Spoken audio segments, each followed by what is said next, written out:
Bom, ficou faltando o exercício 5 da parte de calor latente na página 51. É esse exercício aqui. O exercício diz o seguinte: num dia de muito calor, a governanta de uma residência decide fazer um refresco para as crianças que realizam um estudo em grupo. Contudo, ao abrir a geladeira, percebe que as garrafas de água estão todas vazias, restando no congelador apenas uma garrafa cujo conteúdo encontra-se inteiramente sob a forma de gelo. Resolve então deixar a garrafa exposta ao ambiente e aguardar um tempo até sua completa transformação em água, ou seja, processo de fusão, tá? O gráfico a seguir ilustra essa mudança de fase. Então, o que nós temos nesse gráfico aqui? Independente de ter valor no eixo horizontal, eu tenho o diagrama, eu tenho a curva de aquecimento da água aqui. Na hora que ela tirou essa garrafa do congelador, essa água encontrava-se a uma temperatura de menos 40. Foi necessário que ela ficasse exposta ao ambiente durante um intervalo de tempo para essa água passar de menos 40 para zero. Após essa temperatura de 0 grau, que eu começo a ter o processo de fusão. Aí o que ele disse? Considerando que o volume de água contido na garrafa é de 1 litro, e dado que o calor latente de fusão da água é de 80 calorias por grama, e o calor sensível do gelo, que vai ser responsável por esse aquecimento aqui, ó, é de meia caloria por grama vezes grau Celsius, e o calor sensível da água de 1 caloria por grama vezes grau Celsius, pergunta-se qual foi a quantidade de calor recebida em calorias pelo sistema durante a mudança de fase. Onde que está a mudança de fase? Ela está aqui, ó. Eu tenho processo de mudança de fase nesse intervalo aqui no eixo horizontal à temperatura de 0. Aí qual que é a relação que eu tenho? Como a densidade da água é de 1 quilograma por litro, 1 litro é 1 quilograma. Ou seja, 1 litro são 1.000 gramas. Por que eu preciso disso? Porque eu preciso calcular o calor latente de fusão desse gelo proveniente desse gelo que está dentro dessa garrafa. Então, esse calor latente de fusão, ele vai ser calculado multiplicando-se a massa de água pelo calor latente de fusão da água, que é 80. Aí ele coloca aqui como a densidade da água é de 1 quilograma por litro, o volume de 1 litro da garrafa corresponde a uma massa de 1 quilograma. A relação é direta. 1 litro é 1 quilo. Como eu estou trabalhando com caloria por grama, eu tenho que transformar esse 1 quilograma em gramas, ou seja, 1.000 gramas. Então, a quantidade de calor recebida por essa garrafa é o produto da massa de 1.000 gramas de água, de gelo, pelo calor latente de fusão, que é de 80.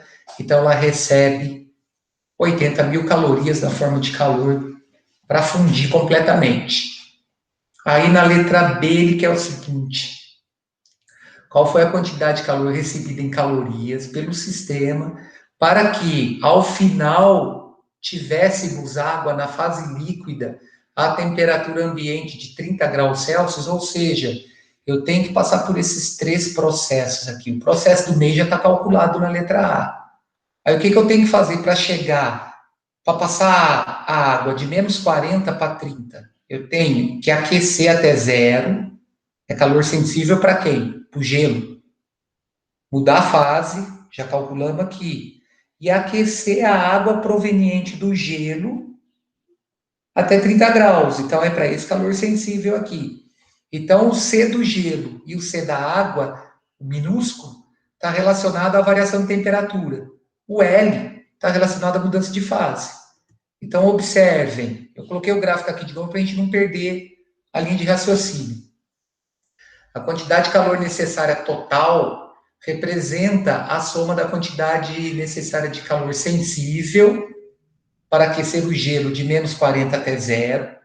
Aqui, ó, essa curva inclinada é calor sensível. Calor sensível está associado à variação de temperatura. Mais a quantidade necessária de calor latente para a fusão do gelo, que nós já calculamos no item A, tá? Que é essa reta horizontal aqui. Mais a quantidade de calor sensível para aquecer a água resultante de 0 até 30 graus, como é mostrado nesse gráfico. Então, aqui, inclinada é sensível, para passar de menos 40 para zero. Latente, mudança de fase. Sensível, para aquecer essa água de 0 até 30. Então, a quantidade de calor total é o somatório. Onde? Calor sensível do gelo. É a massa de gelo vezes o calor sensível dele, vezes a variação de temperatura. Aqui é o latente que nós já calculamos. E esse MCA delta TA aqui é o calor sensível para provocar essa variação de 0 até 30. Observe o seguinte, não perdi massa. A mesma massa que eu tenho a menos 40, eu vou manter a 30. Então, em todos os casos, é 1000 a massa, tá? Então, ó, a relação que eu uso, 1000 vezes 0,5, que é o sensível do gelo, vezes a variação de temperatura dele, que é 40. Por que 40? Porque inicialmente ele é menos 40 e vai para zero. Então, isso daqui aumentou 40 graus, tá? Esse daqui nós calculamos 80.000, e o sensível da água, 1000 vezes 1, que é o calor sensível dela, vezes 30, que é essa variação positiva aqui, ó. Então, eu vou ter 20.000, que é esse produto, mais 80.000, mais 30.000. Então, eu preciso fornecer 130.000 calorias para eu ter essa transformação de gelo a menos 40 para água a 30. Bom, foi esse que eu fiquei devendo para vocês. Esse daqui eu já resolvi. Eu só vou chegar nas atividades, só lembrando, tá? Eu vou ficar nessa atividade essa semana, do 21 ao 28. Eu não vou cobrar atividade para o próximo assunto, porque o próximo assunto, que é o princípio de trocas de calor, ele tem 24 exercícios. Então, eu não vou cobrar isso agora, eu vou deixar para cobrar isso na próxima semana, tá?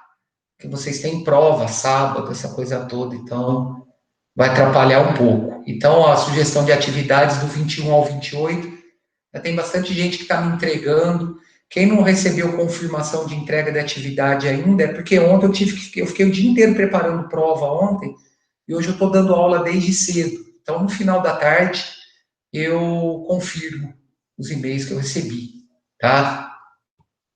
Bom, então essa parte aqui está encerrada. Eu quero ver com vocês agora, isso aqui é do terceiro, eu quero ver com vocês agora o seguinte, que é a troca de calor em sistemas isolados, tá? Não, isso daqui é capacitor, isso aqui não. É a parte de vocês. Antes é o seguinte, prova sábado, das 7h15 às 9h, conteúdo da prova é o volume 6, capítulos 11 e 12.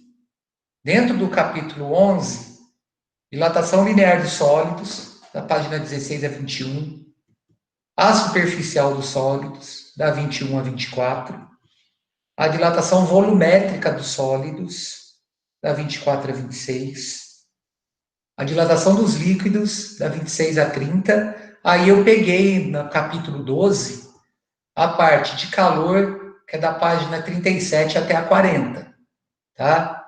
Isso vai estar dentro de estudo do calor sensível, da 41 a 44, o calor latente, da 45 a 51, e esses princípios das trocas de calor que nós vamos ver hoje, que é da 52 a 54, tá? A prova tá simples, pessoal, tá bem tranquila. São 10 questões. Não tem questão de múltipla escolha.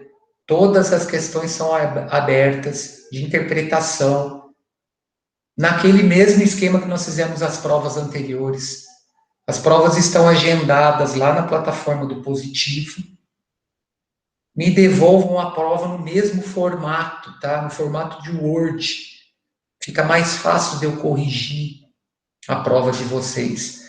Aí eu vou fazer o seguinte: no sábado, no próprio sábado, eu mando para vocês o gabarito da prova, depois da realização da minha prova, que todo mundo tiver entregue, tá? Então, vocês vão receber um e-mail sábado com a prova, com o gabarito corrigido, comentado, da prova que vocês vão fazer. Aí eu quero ver, eu espero, no máximo, até terça-feira que vem, passar a nota da prova para vocês, dessa prova corrigida. Beleza, gente? Bom, eu vou entrar no próximo assunto, que é essa parte de trocas de calor. Isso daí encerra o volume 6 da apostila de vocês, capítulo 12, isso está na página 52. Provavelmente eu não consiga resolver todos os exercícios desse assunto hoje, não tem problema, tá? Semana que vem eu concluo e passo a atividade para vocês. A atividade dessa semana é do 21 ao 28. Bom, princípio das trocas de calor. Para analisar trocas de calor entre diversos corpos de um sistema, trocas de calor entre diversos corpos de um sistema, requer o exame de vários detalhes, em especial da troca de calor entre o sistema e o ambiente. O que é o sistema? O sistema é um conjunto formado por dois ou mais corpos, tá? Então, nesse caso aqui específico dessa ilustração, eu tenho um sistema formado por dois corpos. Assim, porque para eu ter troca de calor, eu tenho que ter de dois ou mais corpos envolvidos na troca, tá? Assim, vamos propor, em um primeiro momento, uma situação idealizada em que os objetos que trocam energia estejam dentro de um recipiente perfeitamente isolado, que não permita trocas de calor entre os meios interno e externo. Então, o que vai acontecer aqui? Para eu fazer o estudo dessa troca de calor no meu sistema formado entre os corpos A e B, se eu colocar esses corpos dentro de um recipiente com parede isolada termicamente, esse meu sistema formado por esses dois corpos irão trocar calor entre eles. O meio externo, a temperatura externa, não vai influenciar na troca de calor entre esses corpos, tá? Vou dar um exemplo aqui que não é um exemplo prático no dia a dia, mas ele serve para a gente ter uma ideia. Quando eu coloco alimentos congelados dentro de geladeiras térmicas para eu transportar numa viagem, por exemplo. Essa geladeira térmica, geralmente constituída de isopor, ela vai impedir, durante um intervalo de tempo, né, que o meio externo troque calor com esses alimentos que se encontram dentro dessa geladeira. Porém, o que vai acontecer? As paredes da geladeira, elas vão se envolver na troca de calor entre os produtos que se encontram dentro dela e essa parede, tá? Daqui a pouco nós vamos entrar nesse assunto para ver como é que a gente resolve esse problema de troca de calor do recipiente que está tentando manter isolado os corpos de um ambiente externo. Então, o que vai acontecer aqui, ó? Dois objetos com temperaturas diferentes no interior de um recipiente isolado trocam calor até atingirem a mesma temperatura. Então, neste caso especificamente, como a temperatura do corpo A é maior que a temperatura do corpo B, eu vou ter um fluxo de calor de A para B, até que ocorra o equilíbrio térmico, e a partir do momento que eu tenho o equilíbrio térmico, os dois corpos vão estar com a mesma temperatura final. Mas a ideia sempre é essa. calor é energia térmica em trânsito, que sempre ocorre num corpo de maior temperatura para um corpo de menor temperatura, até que se estabeleça equilíbrio térmico. Então, se essa parede desse meu recipiente é isolada termicamente, eu vou ter um processo de troca de calor aqui só entre A e B. Quem tem maior temperatura perde calor, quem tem menor temperatura ganha calor desse corpo que se encontra a uma maior temperatura. Então, ó, de acordo com o princípio das trocas de calor, esse princípio das trocas de calor ele está relacionado a um princípio de conservação de energia, né? Quando dois ou mais corpos trocam calor, a soma algébrica dos calores trocados, até que atinjam o equilíbrio térmico, é nula. Por quê? Porque um corpo vai perder e o outro corpo vai receber. Então, a quantidade de calor que um corpo perde, que está associada ao sinal negativo, é igual à quantidade de calor que o outro corpo recebe associado ao sinal positivo. Então, tem um princípio de conservação de energia, onde o somatório dessas trocas de calor sempre tem que dar um resultado igual a zero. Ou seja, em outros termos, todo o calor perdido por corpos do sistema deve ser ganho por outros corpos do mesmo sistema. Sistema é o conjunto de corpos, tá?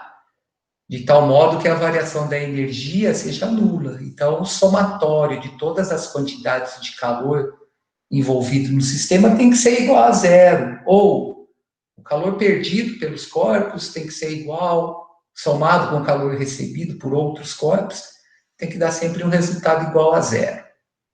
Lembre-se que ao usar essa equação, o calor perdido por um corpo tem sinal negativo e o calor recebido tem sinal positivo. Então, o perdido aí na hora de equacionar tem que estar associado ao sinal negativo. E o recebido tem que estar associado ao sinal positivo, tá? É aquela história, na hora de eu representar, ninguém perde menos 5. Você perde 5. Mas na hora de eu equacionar, esse calor perdido pelo corpo tem que estar relacionado ao sinal negativo. Bom, esta equação mostra que a soma dos calores trocados entre os corpos é nula, ou seja, o calor que um perdeu, o outro recebeu. Não podemos esquecer que o recipiente também pode trocar calor com os objetos que estão dentro dele.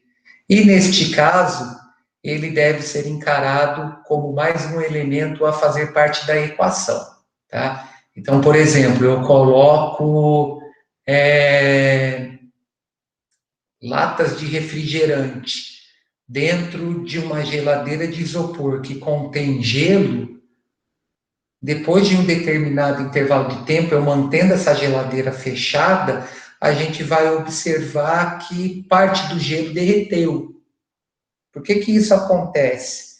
Porque parte desse gelo vai trocar calor com as paredes do recipiente, com a parede dessa geladeira, e vai trocar calor com a lata, até se estabelecer um equilíbrio térmico.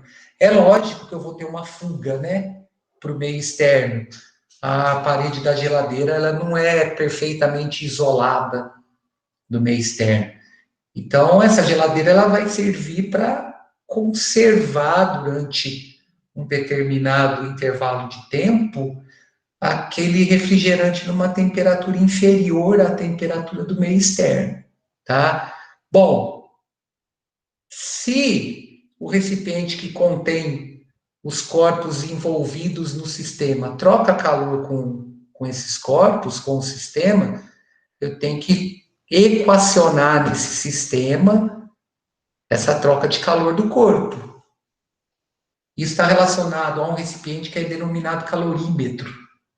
Então, ó, no tópico anterior, estudamos as trocas de calor em sistemas isolados, sem a troca de energia com o ambiente ou com o recipiente. Em experimentos realizados em laboratório, contudo, Nem sempre é possível desprezar essas parcelas de calor trocadas com o meio, especialmente se forem da ordem de grandeza de calor trocado entre os corpos do sistema. Ou seja, eu sempre vou ter uma parcela do meu calor trocada com o recipiente no qual eu estou fazendo meu experimento. Não vai ocorrer troca quando esse dispositivo, que é o calorímetro, for considerado ideal. Um calorímetro ideal, ele não influencia na troca de calor do sistema. No calorímetro ideal, só os corpos trocam calor entre si. Então, o dispositivo utilizado para a realização do experimento de troca de calor é o calorímetro. Então, eu quero fazer um estudo, uma análise da troca de calor entre os corpos de diferentes temperaturas. Eu não vou fazer num ambiente externo. Eu vou colocar isso dentro de um recipiente que permita que eu faça esse estudo sem que eu tenha muita perda por meio. Bom, o mais utilizado é o calorímetro de mistura, formado por um aquecedor, que em geral é uma resistência, está aqui, ó, essa resistência, uma resistência elétrica, um termômetro e um agitador. Normalmente o aquecedor é ligado para aquecer somente a água pura ou outro líquido. Então, assim que os objetos analisados são adicionados ao calorímetro, a fonte térmica é desligada para não interferir nos resultados. Então, essa água é colocada aí dentro para que eu possa inserir os objetos, o que eu vou fazer o estudo na troca de calor.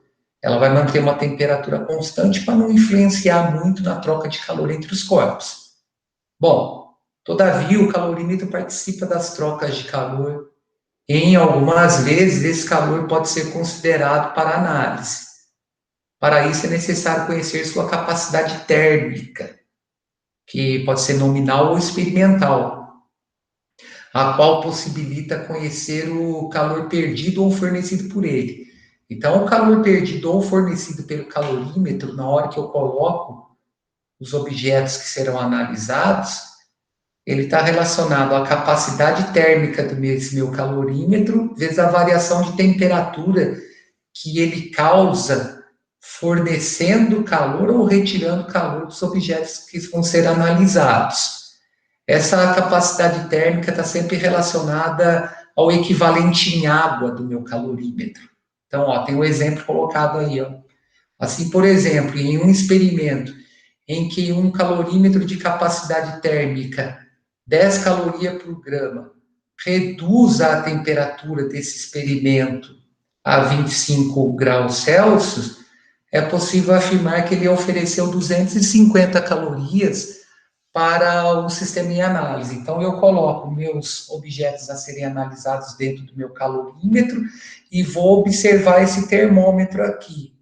Se a temperatura dessa água que está dentro do calorímetro reduzir 25 graus, por exemplo, isso significa que essa água, o equivalente em água desse calorímetro, forneceu 250 calorias para o sistema, né, envolvido. Aí o que eu tenho que fazer? Eu tenho que considerar esse valor de quantidade de calor na troca de calor dos corpos analisados nesse meu sistema. Tá? Bom, com isso eu consigo resolver alguns exercícios aí dentro dessas trocas de calor. São exercícios bem tranquilos, tá? Vai envolver o somatório das trocas de calor. Quais calores? Latente, que quando muda de fase, ou sensível, quando varia a temperatura. O somatório tem que estar sempre zero. Com o que um ganha, o outro perde. Tá? Então, observe. Primeiro exercício, ele vai servir de base para depois eu resolver o exercício 6. Então, 2 porções de água são misturadas dentro de um calorímetro ideal. O que seria o calorímetro ideal? Aquele calorímetro em que o líquido contido nele, as paredes desse calorímetro, eles não participam da troca de calor. Então, o que nós vamos ter? A porção 1 tem 60 gramas de água e está a uma temperatura de 20 graus Celsius. A porção 2, de 40 gramas, está a uma temperatura de 80 graus Celsius. Determine a temperatura final da água e justifique porque não é igual à média aritmética das duas temperaturas. Bom, se eu fosse calcular a média aritmética aí, era só somar a temperatura maior com a menor e dividir por 2. Beleza? Eu ia ter 50 graus de temperatura. Mas nós vamos provar que não dá 50. E é fácil de entender. Por que, que não vai dar 50? Porque as porções de água são diferentes. Certo? Eu tenho uma porção de 60 gramas e tenho uma porção de 40 gramas. A porção de 40 gramas que está uma temperatura de 80 vai ceder calor para a porção de 60 que está numa temperatura de 20. A partir do momento que eu tenho equilíbrio térmico, essa porção total de água, que corresponde a 100 gramas de água, vai estar à mesma temperatura. E qual vai ser essa temperatura? Observem o seguinte. Por esse princípio das trocas de calor aí, que é o princípio de conservação de energia, a quantidade de calor perdido mais a quantidade de calor recebido vai ser sempre igual a zero. Observe o seguinte, a maior temperatura é 80 graus, então eu não estou correndo o risco aqui de ter mudança de fase. Então, os calores envolvidos são calores que vão relacionar a variação de temperatura apenas. Então, eu tenho o calor sensível da porção 1, mais o calor sensível da porção 2, tem que dar tudo zero. O que é esse calor sensível? É a massa da porção 1 vezes o calor específico da água vezes a variação de temperatura, que vai ser uma temperatura T menos a temperatura 20, que é a temperatura inicial. A mesma coisa ocorre para a porção 2. É a massa de água, essa porção 2, vezes o mesmo calor sensível, é água, só que em porção diferente, vezes a variação de temperatura T2. Tudo isso é zero. Aí é só trocar valor, para a porção 1, 60 gramas, vezes calor sensível da água, que é 1, vezes a variação de temperatura. Como eles têm que chegar à mesma temperatura final, eu chamo essa temperatura final de T, nos dois casos. Então, é T menos 20, é a variação, né? A final menos a inicial. Na porção 2, eu tenho 40 gramas de água. No calor sensível, de 1 caloria por grama vezes graus Celsius, multiplicado pela variação de temperatura, que é a temperatura T, no qual essas duas porções vão chegar, menos 80. Aí, pessoal, é só distribuir, 60 vezes T menos 1.200, né? Aplico a propriedade distributiva aqui, e aqui 40 vezes T menos 3.200. Somando as mesmas parcelas algébricas, né? 60T com 40T, eu vou ter 100 vezes T igual a essa soma aqui, 1.200 com 3.200, que jogando para o segundo membro dá 4.400. Então, eu tenho uma temperatura final de equilíbrio de 44 graus Celsius. Não é a média aritmética. A média aritmética seria 50. Certo? Por que isso não acontece? A diferença entre a média das temperaturas e a temperatura de equilíbrio térmico, ela está diretamente relacionada à diferença de porções de água colocadas dentro do calorímetro.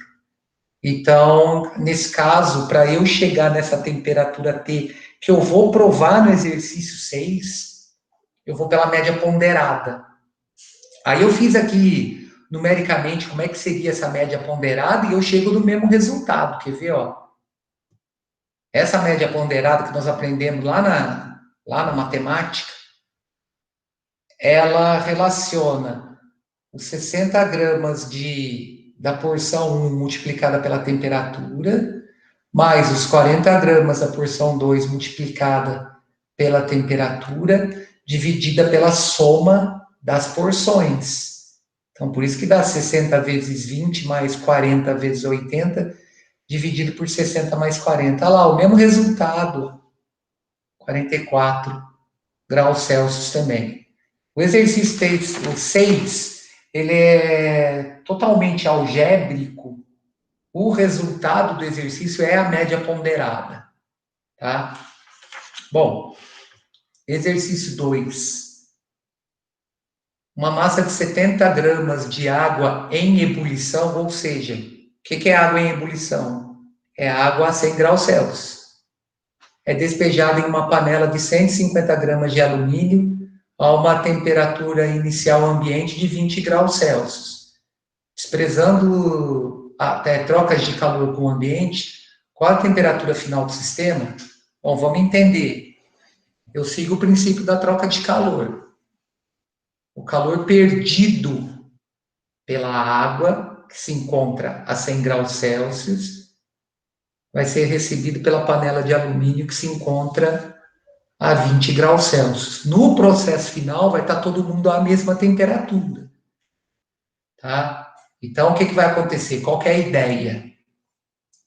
A água em ebulição perde calor, a panela a 20 graus recebe calor. Então, a temperatura da água baixa, isoladamente, né?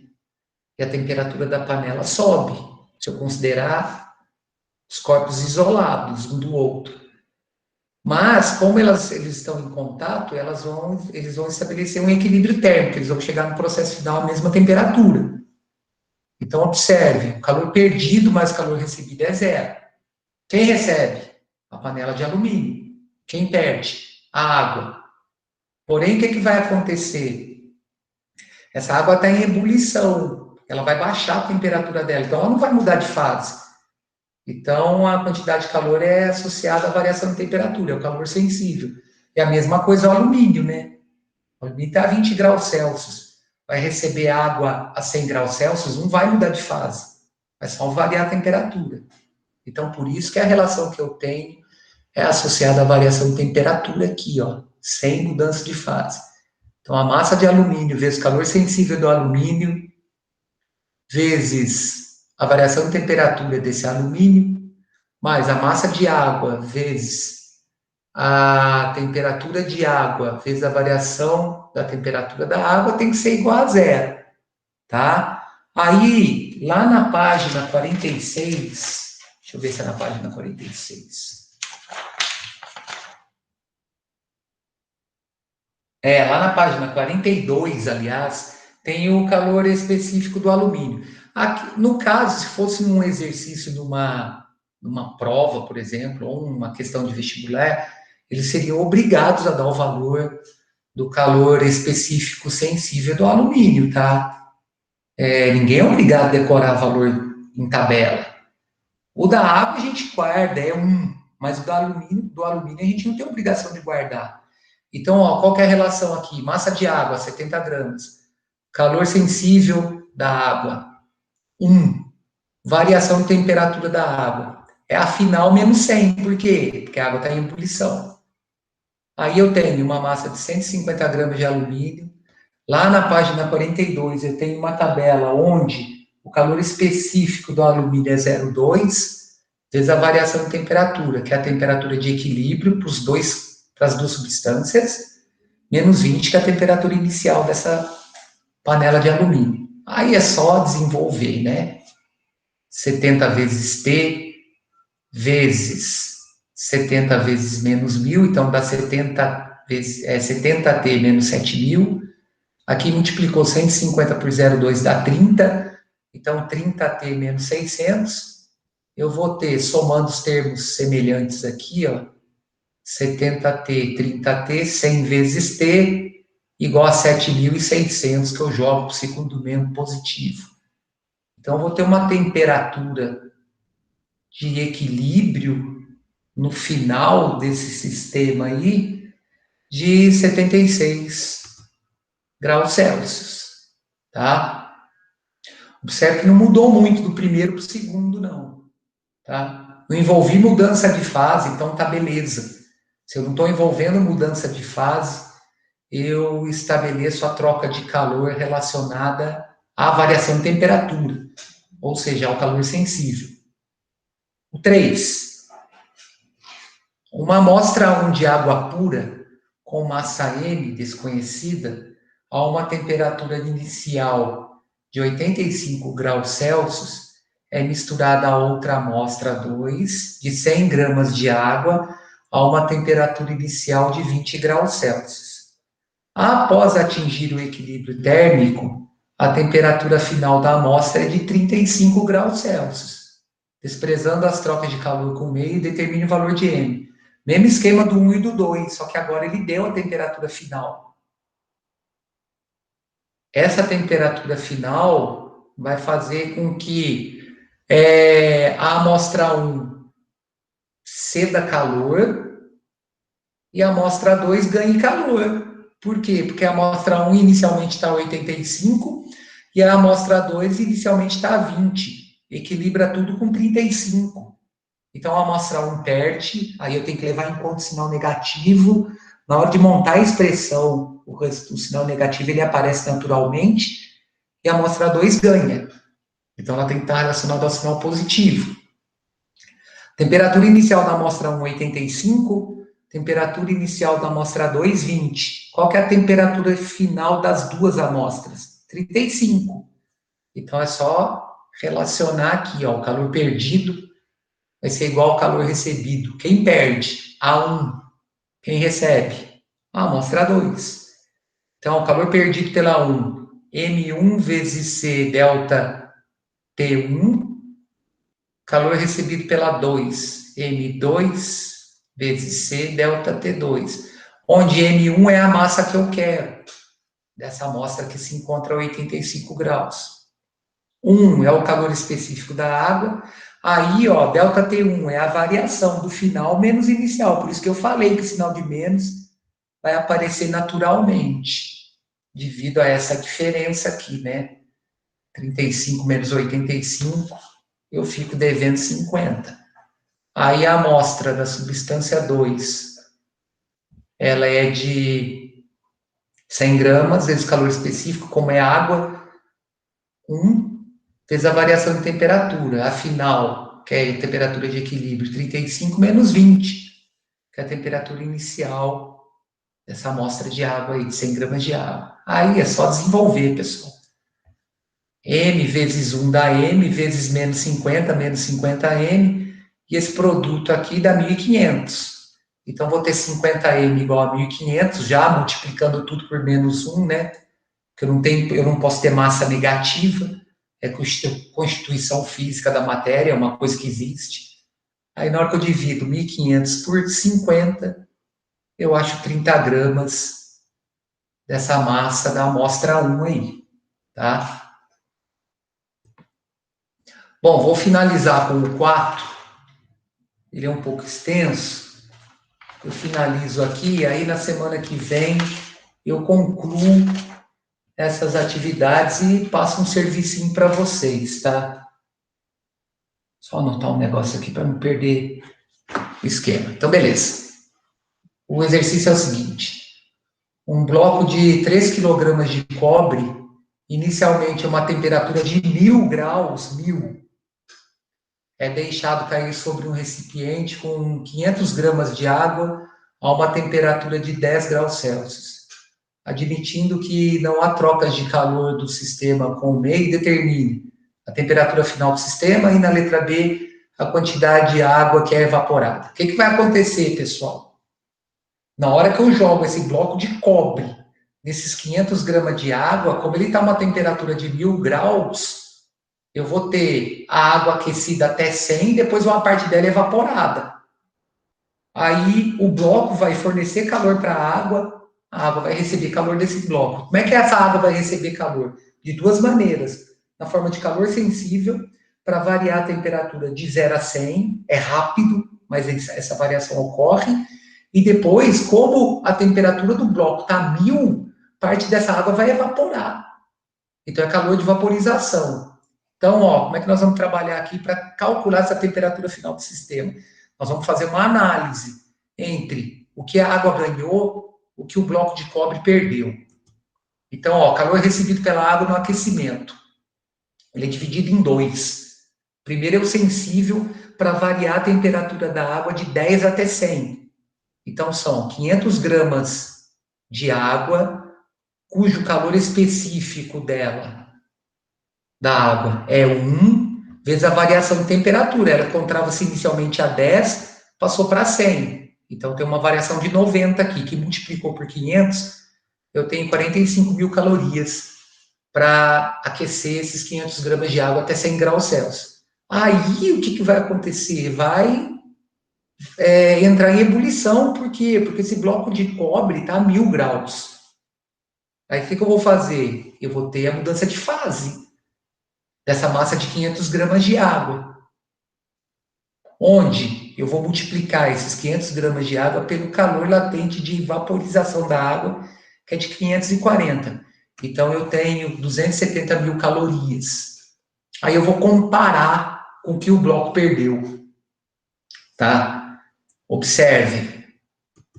O calor perdido pelo cobre até temperatura de 100, por que até temperatura de 100? Porque essa água chegou a 100, certo? Para depois começar a vaporizar. Então, esse bloco de cobre foi resfriado até 100. Aí, a partir disso, vaporizou o resto da água. Então, o calor perdido pelo cobre até temperatura de 100 é o calor sensível.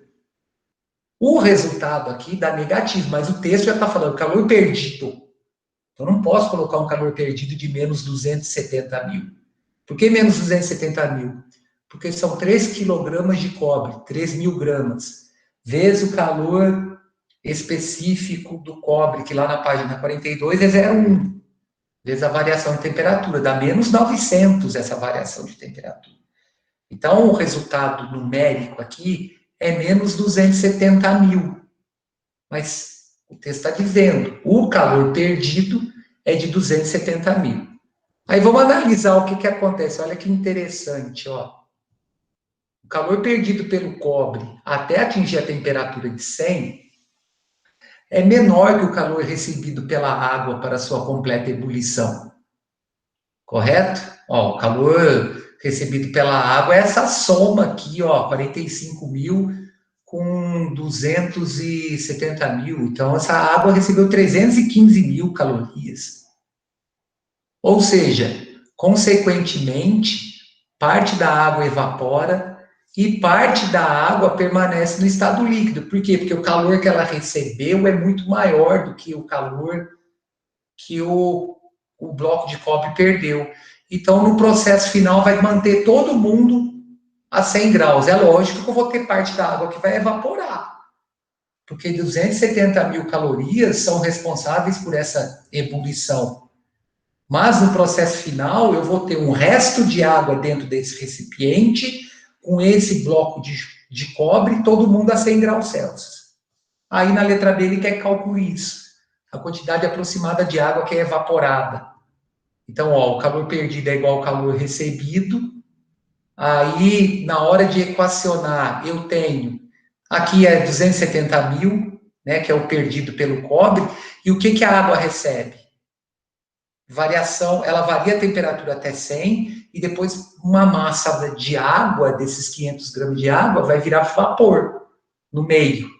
Então, é essa massa que vira vapor que eu quero. Por isso que eu não coloquei 500 gramas aqui para essa massa de água aqui, não. Para essa massa é M. Então, eu vou ter 3.000 gramas do cobre, vezes o calor específico dele, vezes a variação de temperatura, que é menos 900, mais os 500 gramas de água tem que ser aquecido inicialmente, só depois que vai ser vaporizado. Então, 500 gramas de água vezes 1, vezes a variação de temperatura, que é 90, mais a massa de água que vai ser vaporizada vezes 540. Então, ó, menos 270 mil é o resultado desse produto, 45 mil é o resultado desse produto aqui, 540 M é a multiplicação da massa que foi vaporizada pelo calor latente de vaporização. Aí, somando 270 mil com negativo com mais 45 mil, dá menos 225 mil, que eu jogando para o segundo membro, vai positivo, dividido por 540, eu tenho 470 gramas de água que foi evaporada. Aí o que acontece? Sobram 83 gramas de água dentro do recipiente, junto com esse bloco de cobre, todo mundo a 100 graus Celsius. Tá? Bom, por enquanto é isso, porque sábado a gente tem um encontro às 7h15 da manhã, ficou até estranho, né? Tem um encontro. 7h15 da manhã, tem o link disponível lá para dúvidas, tá? Fala, João. Sim, pois não. Professor, esses anexos aí, esses slides que o senhor mandou pelo e-mail ou não? Mandei na segunda-feira.